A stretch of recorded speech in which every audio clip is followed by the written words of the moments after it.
Okay, I'm proud to be joined by our leadership team of Senators Durbin, Murray, and Stabenow. So we had a great lunch today, really a lot of enthusiasm, a lot of new ideas on focusing on lowering costs for working families, whether it's child care or prescription drugs or semiconductor chips or filling up the gas pump, what's on the dining table, cost of food. We're coming up with solutions to address these issues. That's the big difference between Democrats and Republicans when it comes to lowering people's costs. We have real answers. They don't. They just attack. And why don't they have answers? Because much of the time it goes after the special interests that support them. So they don't want to deal with the oil companies or the meatpacking companies or the shipping monopolies. So we are focused on getting costs down, and you're going to see a lot of activity in March on us, from us on that issue. Now, let's not forget, we're a very strong economy. In President Biden's first year, the economy added 6.6 million new jobs, the most ever in a president's first year. But we're not stopping there. Now that wages are going up, we want to make sure costs go down so the average person has more money in her or his pocket. And that's what our whole lunch was about, or most of our lunch was about today. Various members came up with different ideas, and we're going to focus and we're going to come up with caucus agreement on those ideas. Not everyone will agree with each idea, but there'll be large buy-in, and you'll hear a lot about this from us as we move on. And one of the ways we're reducing costs, of course, is the competition bill to relieve U.S. supply chains. That was bipartisan. And on any of these cost-saving bills, we'll welcome Republicans joining us. If we can get 60 votes on a bunch of them, that's fine. But when we can't, we're still going to move forward. And you'll see some votes on the floor on these as well. We've been pushing for years, for instance, to lower the cost of prescription drugs. We think it's an outrage that insulin should cost $600 per month rather than $35 a month. And we're working with Republicans on antitrust bills to increase competition. So as I said, some will be partisan, some will be bipartisan, but we have solutions, and we're going to focus like a laser on reducing costs. The new proposals and new ideas keep coming, and we're going to propose legislation, and we're going to move forward, and we're going to go back to our states and start talking about these things. Some of the members have already, as you've probably seen in their local newspapers or even reported in the national media. Americans, and so we want to get that done. Our goal is to have wages that have increased stay up, the costs that Americans pay, much of it induced by COVID, go down, and people are much better off. And that is where we're headed. So let me first call on Senator Durbin. Thanks, Chuck. It was a very spirited caucus, and I think we have identified some ideas that we're starting to develop, and the goal is clear. We need a credible, simple approach that American families understand. We want to help these families make ends meet, but we don't want to make inflation worse. We've got to come up with a plan that addresses that. Each family has a different challenge, but we know that inflation is a challenge to all of us that we can deal with. And there are several elements that we think are going to help this economy improve. First, have we reached the COVID corner yet? We don't know the answer to that, but there are promising signs as we watch the hospitalizations and death rate go down, just ever so slightly, but moving in the right direction. Secondly, as Chuck mentioned, that we be more competitive. We need more jobs right here in the United States. We need to make sure that workers have jobs, that businesses are expanding.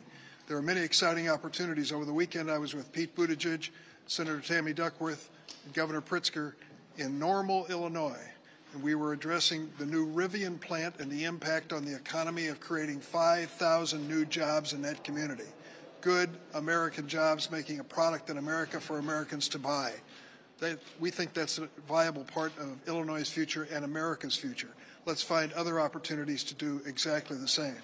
Secondly, we got to make sure, as I mentioned, competition with China. But the third point is look for the concentration of ownership that's driving prices up. What do the oil companies have to say? Why are the prices so high at the pump? Is it for profit taking? Same questions could be asked when it comes to food products and across the board. We're not afraid on the Democratic side to ask those hard questions and to follow to the real cause of the problem. That means there's got to be a realistic approach and one that the American people understand. Senator Murray. Well, thank you. You know, when it comes to lowering costs and helping families make ends meet, Democrats haven't just been talking the talk. We have been putting forward solutions and putting money back in Americans' pockets. I've seen firsthand what our work has meant to families. In my home state of Washington, thanks to the policies Democrats passed, we provided more rental and heating assistance and helped people stay in their homes and keep the heat on this winter. We saw a record number of people sign up for quality, affordable health care. And we are bringing high-speed internet to 240,000 people who currently do not have it and making it more affordable for all of them, to name just a few examples. So when it comes to delivering for families, Democrats are a party focused on getting it done, with or without Republicans. And this past year, by the way, we've done both. We have taken significant bipartisan steps, like our historic infrastructure bill, which is lowering costs for internet, transportation, and clean energy. And we're continuing to work on a bipartisan bill to strengthen our supply chains and bring down prices here by making us less reliant on manufacturing abroad. But let's be clear, at the end of the day, if we can take a step to put money back into families' pockets, if we can make life a little bit easier for people, especially when times are so hard, we're going to do it, whether or not Republicans are willing to do the right thing and work with us. Because as we've seen, Republicans talk about costs, but actions are going to speak a lot louder than words. And when Democrats passed the American Rescue Plan, which nearly cut child poverty in half, got millions of people health care coverage for less than $10 a month, and took so many other steps to help families make ends meet, we did that without a single Republican vote. And Democrats are now continuing to push for more steps to lower prescription drug costs by giving Medicare new power to negotiate prices for patients, and by capping the cost of insulin. It's a drug millions of people need to survive at just $35 a month.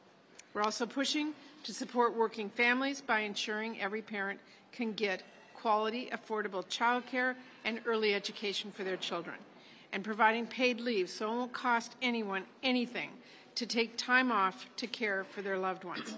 And we want to pay for all of this by asking the wealthiest Americans and largest corporations just to pay their fair share. The difference is pretty clear.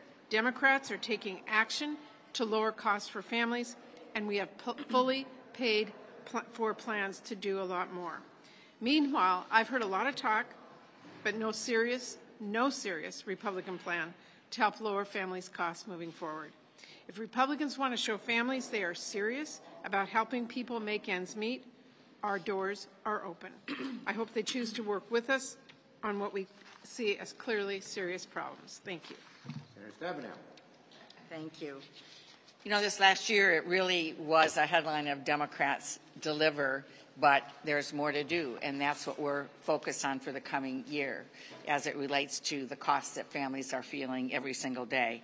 And there's no question that our country still faces supply chain challenges. I certainly from Michigan can speak about that and what that means, and everything that we buy in terms of cars and appliances and every part of the economy, and we are laser focused on addressing that, and the increased costs due to COVID. And over again, when we look at what has happened when you shut the economy down in the United States and globally, the ripple effect is in every part of our lives. And so we have been laser focused and will continue to be laser focused in addressing that. And Republicans have done nothing to lower costs. They have proposed nothing to lower costs. We've worked with President Biden to pass the American Rescue Plan that put shots in people's arms, to create safety for them, for their family, to get kids back in school. When the president took office, there were 46% of the children in America in school. Now it's 98%. That's a big difference, and we understand the challenges families still face under COVID, but it's safer. Children are back and learning in the classroom. And we've gotten our economy moving. in the fastest, strongest way since 1984. It is amazing, the underlying strength, even when we've seen costs go up, which are very real. So consider a Michigan family with 2 young children. Dad works at a manufacturing plant. Mom manages a local restaurant. They're not wealthy, but they work hard, and they get by. Then the pandemic hits. This Michigan family needed help, and the American Rescue Plan delivered. We established the Restaurant Revitalization Fund so Mom's restaurant could stay open and keep her on the job. Republicans voted no. And we provided larger Affordable Care Act tax credits that cut the cost of their health insurance, made sure their children could see a doctor when they got sick. Republicans voted no. We expanded the Child and Dependent Care Tax Credit. That means this family qualifies for an $8,000 tax cut to cover child care. Republicans voted no. This Michigan family was able to keep paying their rent thanks to the $1,400 economic impact payments and the largest tax cut in generations for American families with children. And again, every Republican voted no. The pandemic has been a tough time for this family and every American. But rather than joining us to tackle high costs and inflation, Republicans are busy standing up for big corporations that are price gouging Americans while making record profits. We are laser focused on lowering Americans' costs and continuing the strongest economic growth since 1984. Thank you. We're going to take questions first on the subject of cutting costs. So don't ask if it's not cutting costs. Yes. Are you committed to putting a gas tax holiday bill on the Senate floor this year? We had, as you know, I think 8 or 9 of our members have introduced this, including many of those in tough races in 2022. We're having a caucus discussion on it. We haven't yet taken a caucus position, but it's one of the things of many things that we're looking at in terms of reducing costs. Other cost questions? Yes.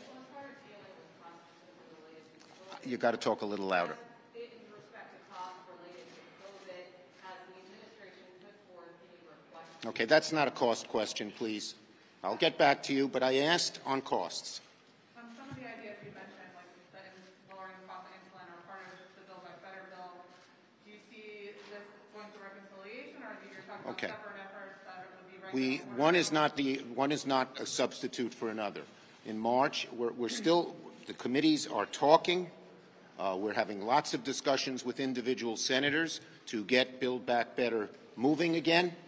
But at the same time, our focus on costs is going to be focused on specific issues and costs that does not take away from Build Back Better. Yes? In terms of cost cutting, a number of measures that you're proposing are in Build Back Better, and your 50th vote, Senator Manchin, has proposed added deficit reduction measures as a potential pricing. Are you open to that? We're sitting down and discussing things with Senator Manchin, and we want to hear what he has to say, for sure. All right, now we'll go to yours. I tried. He did a little trick, too, so you get yours. They haven't sent us a relief package yet, but obviously we're going to have to do something. Senator Schumer, how are you going to respond to the Republican boycott today at the Senate Banking Committee? Well, we hope that Chairman Brown and Senator Toomey can work this out. Senator Schumer, the Parkland anniversary reminded me, it's been almost a year now since you pledged to put the House-passed background check bills on the floor. When are those votes going to happen? Well, look, Senator Murphy had been trying to work with Republicans to get 60 votes. He hasn't given up on those efforts, although they've not gotten that far. But we're going to keep pursuing background checks. I believe in that very, very strongly. As you know, I was author of the Brady Law. Yes, nope. Next one. So last year, Congress passed the COVID-19 Hate Crimes Act, but we're seeing cases going up against Asian Americans, including one that just happened over the weekend in New York City. So is the COVID-19 Hate Crimes Act not as effective as it should be? No, it's in the process of becoming very effective. It actually focuses prosecutorial resources on Asian hate crimes. It's focused the country on Asian hate crimes. I think it is effective, but it's going to take a little while for it to be fully implemented. Last question. Is there going to be any action at all on sanctions against Russia in terms before an invasion in Ukraine? And I'm going to ask you a second question here because the CR needs to get... Oh, no. You only get one. Well, no, it's about a government shutdown. So okay, no, okay. Well, on the CR, I am very optimistic that we will, Leader McConnell evidently at his briefing a minute ago or a few minutes ago said he does not want the government to shut down, and so we will cooperate with him, and I don't believe Republicans want to sponsor a Republican shutdown, plain and simple. Thank you, everybody. Thank you, everybody. Oh, yeah, all right. Well, you get the sanctions question. Yes, we are right now in the process of putting a bipartisan statement together. Leader McConnell and I are working on this with the chairs and ranking members of the relevant committees, and we hope to have that statement very soon, as soon as today. You'll go see it. You'll go read it. Thank you.